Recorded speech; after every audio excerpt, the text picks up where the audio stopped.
Mav Gonzalez at Matthew Valenia magkakababy na, pero hindi daw inaakala? Mga kachika, kamakailan lang ay official na nga sina Mav Gonzalez at Matthew Valenia as husband and wife. At ngayon, mukhang may unexpected, next level na agad ang love story nila. Dahil officially nang inanunsyo ni Mav sa Fast Talk with Boy Abunda, kung saan sabay silang nag-guest ng kanyang asawa, "We're expecting our first baby." Pero ang nakakagulat, hindi nila ito inaasahan, lalo na't may health condition si Mav.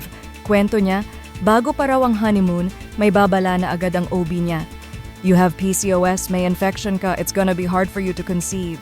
Kaya pagbalik nila mula US, nagpa-check up daw siya ulit. At ayon sa doktor, may infection na naman daw siya. Napaisip si Mav kasi hindi pa siya dinadatnan. Bago mag-antibiotics, lahad niya, "Parang dapat mag-test ako just to be safe." At ayun na nga mga kachika, congratulations sa kanila. Reaksyon naman nila nang malaman, hindi daw emotional, kundi pareho silang na-shock. Kasi sabi ni Mav, "It was very unexpected, definitely unplanned."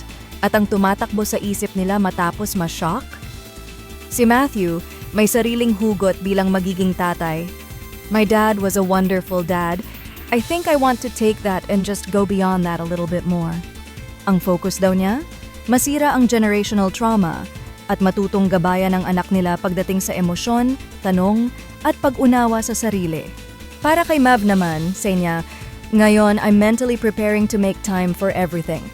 Dahil pagkatapos pag-isipan ng just to be safe, ngayon iniisip na ni Mav kung paano paghahatiin ang oras. Bilang reporter, bilang ina, at syempre dagdag niya, "For my husband also, it can't just be the baby, for the family." Mga kachika, mukhang honeymoon baby nga talaga ang pasabog ng love story ni na Mav at Matthew. At ngayon, mas lalo pang lumalim ang role nila bilang mag-asawa at bilang future parents. Kaya ano sa tingin nyo mga kachika?